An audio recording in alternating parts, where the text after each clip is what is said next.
자, 시작하겠습니다. 오늘은 과학기술 및 정보사회 윤리와 관련된 기출문제 6문제를 먼저 풀어보겠습니다. 재작년 9월달 문제입니다. 이 파트에서 문제는 뭐 항상 매년 출제되는 게 아니기 때문에 이 기출문제 순서가 6월달부터 시작되지 않고 9월달부터 시작될 수도 있습니다. 자, 먼저 갑을의 입장으로 가장 적절한 것을 물어보고 있는데 갑의 얘기를 쭉 읽어보니 가장 중요한 부분은 이렇게 되어 있는 것 같습니다. 대동강의 강물은 한 개인의 소유가 될 수 없는 공유의 대상이다. 그렇기 때문에 이 사람이 주장하는 것은 누구나 사용 가능해야 하며 매매의 대상이 될 수 없다라고 주장하고 있는 거야. 우리가 배운 대로 따르자면 갑의 입장은 정보에 있어서 공유론의 입장이다라는 것을 어느 정도 추측해 볼 수는 있습니다. 그런데 공유론이다라는 걸 모른다고 하더라도 이 갑이 주장한 말을 통해서 문제를 풀 수 있어야 됩니다. 알겠지?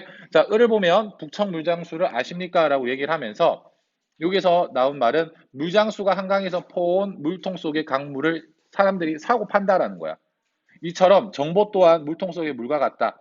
무슨 말이냐면 노력이 들어간다면 매매의 대상이 될 수 있다라고 얘기하는 거야. 정보도 누군가가 노력을 해서 만들어낸 것이라면 내가 마음대로 사고 팔 수 있어야 된다. 약간 을은 정보에 있어서 사유론의 입장과 관련이 있는 것 같습니다. 그렇지? 근데 우리가 알고 있는 사유론의 어떤 프레임에 갇혀서 문제를 풀면 절대 안 되고 이 갑과 을의 이 말 속에서 이 정답의 근거를 찾아내야 돼. 이런 문제는 항상.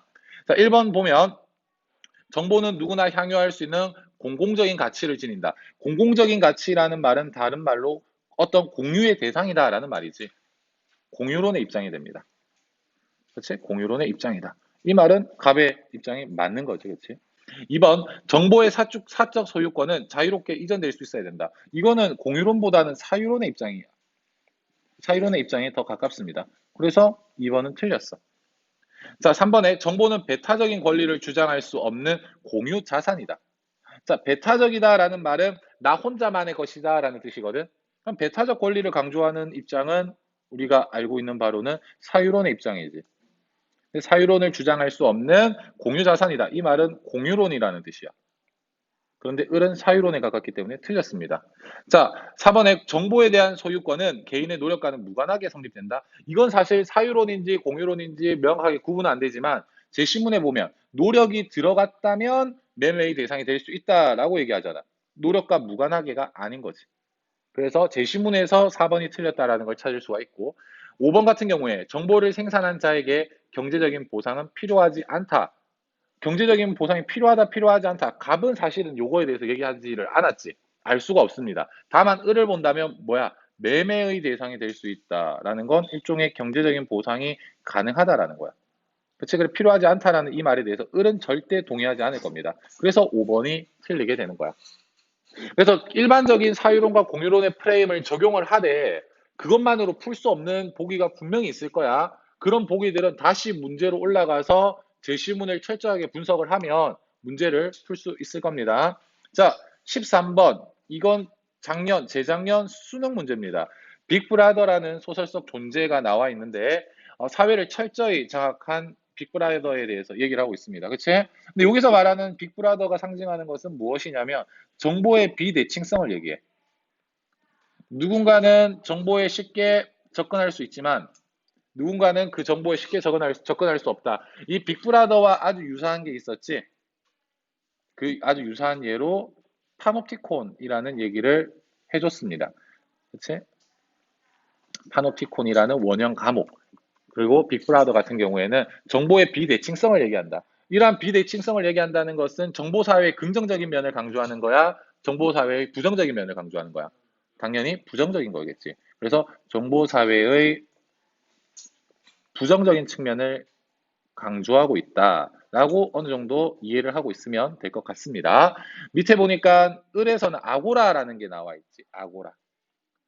특정 인터넷 포털 사이트에서 실제로 있었던 거지. 원래 이 아고라라는 말은 고대 그리스 아테네에서 있었던 이 광장을 얘기합니다. 현재도 지금 그 아테네라는 도시에 가면 이 아고라가 있는데 이곳에서 모여서 사람들이 중요한 정책에 대해서 논의하고 협의를 했었던 거지. 근데 그런 것처럼 인터넷 정보 사회에서도 사이버 공간에서도 이런 아고라가 실현될 수 있다라는 얘기야. 이러한 아고라는 실제로 정보사회와 관련했을 때 전자민주주의와 아주 많은 관련이 있습니다. 대의민주주의의 단점을 보완하고 우리가 현실적으로 대의민주주의를 지향할 수밖에 없는 그러한 문제를 보완할 수 있는 전자민주주의를 말하는 게 이러한 아고라라는 것이다 라는 것만 알고 있으면 되겠습니다. 그러면 일종의 이 아고라는 결국은 정보사회의 긍정적인 측면을 부각하고 있는 거지. 제시문을 잘 파악한다면 이 정도 내용은 추론낼 수 있습니다. 갑이 누군지 을이 누군지는 알 수가 없어. 맞지? 그 내용만 잘 알고 있으면 되고. 자, 보기를 한번 보겠습니다. 사이버 공간에서는 사생활과 익명성이 보장이 된다. 사실은 여기에서 사생활과 익명성에 대해서는 얘기하지 않고 있어. 그치? 근데 다만 한 번 더 추론해낼 수 있다면 빅브라더와 같이 정보를 독점하고 있는 사람들은 나의 사생활에 얼마든지 침해할 수 있겠지. 나의 사생활을 접근할 수 있겠지. 그래서 보장된다라고 보기는 어려운 거야. 오히려. 직접적으로 사생활과 익명성에 대해서 얘기하고 있지 않지만 한 번 더 추론한다면 어쨌든 보장되는 건 아니다. 그래서 무조건 틀립니다.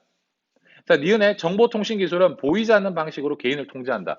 그렇지? 빅브라더라든지 파놉티콘의 간수의 모습은 우리가 확인할 수가 없는 거야. 우리가 그들에 대한 정보에는 접근할 수 없는 거지. 그런 걸 가지고 우리는 뭐라고 얘기하냐면 정보의 비대칭성이라고 얘기해. 보이지 않는 방식이다. 이 말은 다른 말로 정보에 접근할 수가 없다. 우리는. 우리는 그들의 정보에 접근할 수 없다라는 말이고.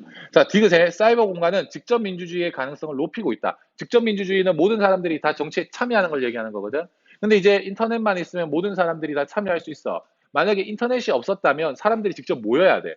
전 국민이 모일 수 있는 공간은 우리나라에 존재하지 않아. 그치? 그러다 보니까 우리가 뽑은 국회의원들만 국회의사당에 모여서 정치를 하는 것처럼 보인단 말이야. 그런데 이제 인터넷이 활성화되면서 사이버 공간에서는 모든 사람들이 다 모일 수 있다라는 것이 바로 이러한 직접 민주주의를 실현할 수 있는 가능성을 높이고 있다라고 볼 수도 있습니다. 자, 리얼에서 나오는 표현의 자유도 실제로 갑이든 을이든 이 표현의 자유는 자세히 얘기하고 있지 않지. 근데 다만 한 번 더 추론한다면 을은 이 표현의 자유가 증진될 수 있다고 볼 거야. 왜? 어쨌든 뭐 자유롭게 자신의 정치적인 의사를 표현할 수 있으니까 아고라라는 사이버 공간에서. 그런데 이 갑 같은 경우에서는 표현의 자유가 제한될 가능성이 높지. 왜냐하면 정보를 독점적으로 가지고 있고 통제하는 주체가 존재하기 때문에. 그래서 엄밀히 따지면 갑이 틀렸을 것이다. 그래서 리을은 틀렸습니다. 그치? 그래서 답은 3번. 자, 또 넘어가서 이것은 재작년, 그러니까 재작년에 그 재작년이지 3년 전에 9월달 문제가 되겠습니다. 다음 글의 입장에서 긍정의 대답을 할 질문을 보기에서 골라라. 과학자는 연구와 실험의 결과가 인류의 운명에 긍정적 영향을 미치는지 부정적 영향을 미치는지 객관적으로 예측할 수 없다. 그치? 여기까지만 들어도 사실은 과학자에게 책임이 있다고 얘기할까 없다고 얘기할까? 예측할 수 없기 때문에 없다고 얘기할 것 같은 느낌이 살짝 들지. 자, 과학적 발견을 어떻게 활용할지의 여부. 활용할지의 여부는 우리는 과학 기술에 있어서 내적 책임이라고 합니까? 외적 책임이라고 얘기합니까? 바로 외적 책임이라고 얘기하지. 외적 책임에 있어서는 그것을 활용하는 사람, 과학자의 몫이 아니다. 활용하는 사람의 몫이다라는 거야. 이 말은 과학자에게 외적 책임이 없다라는 말이야. 그치? 자, 그것은 가시 판단의 문제로 과학의 영역이 아니다. 과학자는 입증된 방식으로 연구와 실험을 진행할 뿐이다. 입증된 방식으로 연구와 실험을 진행하는 것을 우리는 뭐라고 얘기하냐면 내적 책임이라고 얘기하는 거야. 그러면 이 글을 주장하는 사람은 과학자에게 외적 책임은 없고 내적 책임만 있다라고 주장하는 거지. 자, 기억. 과학자는 연구 결과의 모든 활용에 대해서 책임져야 되는가? 모든 활용은 결국은 뭘 인정하는 거야? 모든 활용에 대한 책임은 외적 책임을 인정하는 거지. 그래서 기억은 틀렸습니다.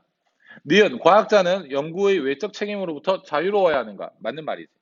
실제로 기억과 니은은 서로 완전 대치되는 질문이야. 복이야. 그래서 기억이 맞으면 니은이 맞을 수가 없어. 니은이 맞으면 기억도 맞을 수가 없습니다. 무슨 말인지 알겠지? 이런 보기의 성격도 좀 잘 파악하면 좋을 것 같습니다. 자, 디귿. 과학자는 이론의 타당성을 객관적으로 입증해야 하는가? 이러한 것을 우리는 뭐라고 얘기하냐면 내적 책임이라고 얘기해. 자, 위에 이 제시문을 보면 내적 책임은 인정을 하잖아. 입증된 방식으로 실험을 진행해야 된다. 그래서 이건 맞는 말이야. 리얼, 연구 주제의 사회적 파급 효과. 사회적 파급 효과는 연구실 밖에서 일어나는 거잖아. 그치? 연구실 밖에서 일어나는 거기 때문에 우리는 이것을 외적 책임이라고 얘기해. 외적 책임을 고려해야 되는가? 고려할 필요가 없다. 그래서 답은 3번이 됩니다. 자, 정보사회라든지 과학기술 파트는 이렇게 좀 문제가 쉽게 나오지. 자, 또 한번 보겠습니다. 3년 전에 나왔던 또 이제 핵심 쟁점을 물어보는 문제. 얘들아, 이 핵심 쟁점이라는 말은, 작년 문제구나. 핵심 쟁점이라는 이 말은 결국은 우리가 알고 있어야 되는 게 찬성과 반대가 나누어지는 지점입니다. 그치? 그러면 예를 들어서 이런 문제들은 갑을 총 이제 2번씩 대화를 오가거든? 그러면 첫 번째는 거의 대부분이 동의합니다로 끝날 거야. 을의 대답에서. 근데 두 번째는 이제 아닙니다가 나올 거야.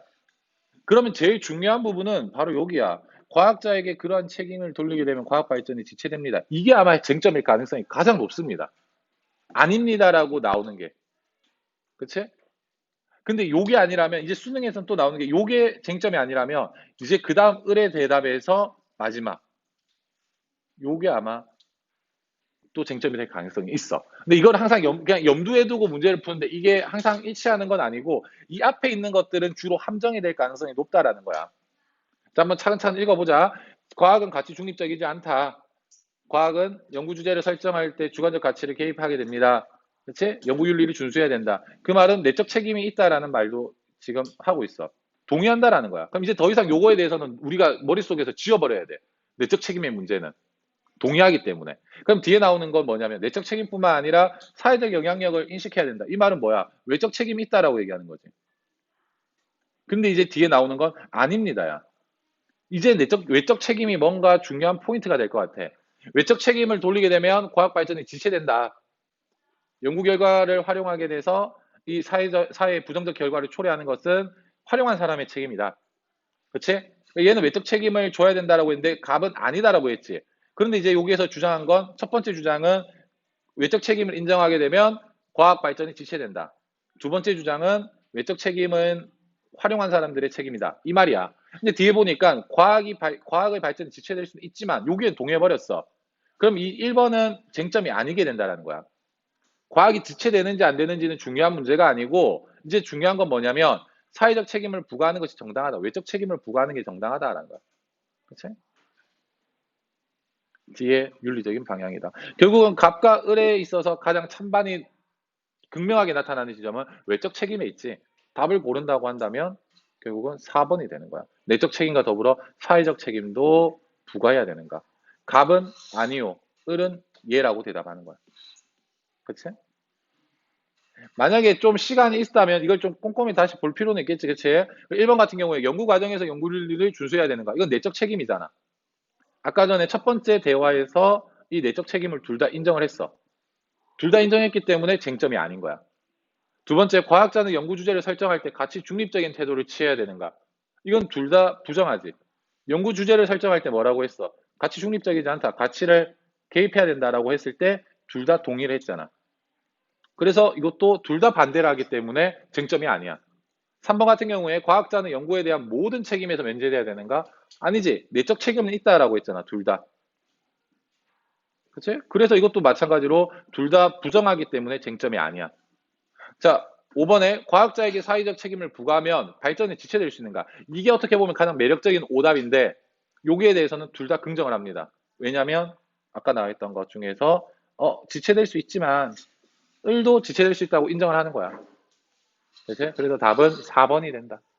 자, 이런 형태의 문제가 또 있습니다. 핵심 쟁점 문제인데 핵심 쟁점 문제는 이렇게 조금 쉬운 단어 내서 내용은 쉽지만 문제 형식을 까다롭게 해서 수험생들을 좀 혼란을 주려고 한 문제씩은 출제가 되는 경향이 있습니다. 자, 마찬가지로 자동차 사고의 대부분은 운전자 과실로 발생하는데 자율주행 자동차는 인공지능을 통해 획기적으로 사고를 줄일 수 있다. 그랬더니 얘가 동의한대.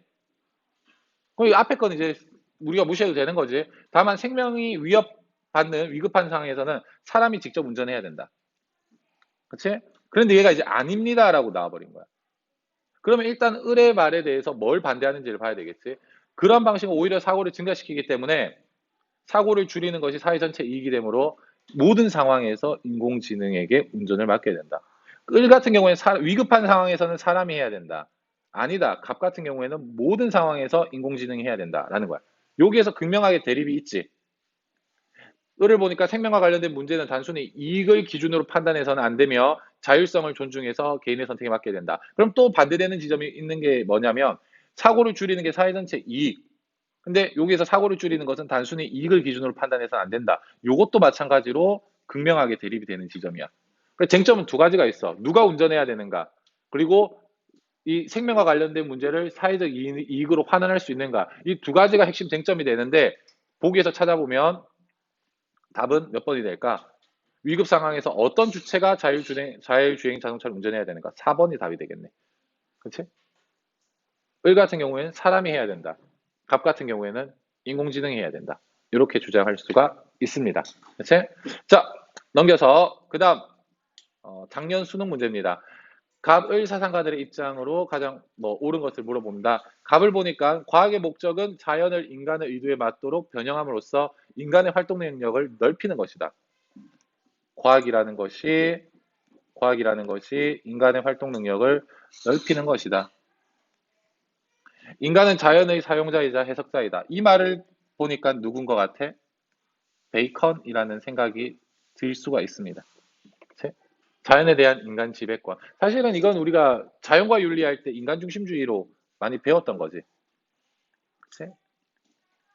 그래서 이 문제를 처음 봤을 때는 이거 자연과 윤리 문제가 아닌가라고 생각할 수도 있어. 근데 이 과학이라는 키워드 때문에 과학기술 윤리까지도 같이 넓혀서 생각을 해봐야 되는 거야. 근데 을을 보니까 만약에 을이 뭐 테일러나 슈바이처 이런 사람이 아니라 을을 내용을 보니까 현대 기술의 본질이다라는 말이 나왔어. 아, 자연과 윤리는 아니다라는 거야. 이 문제의 주제 자체가.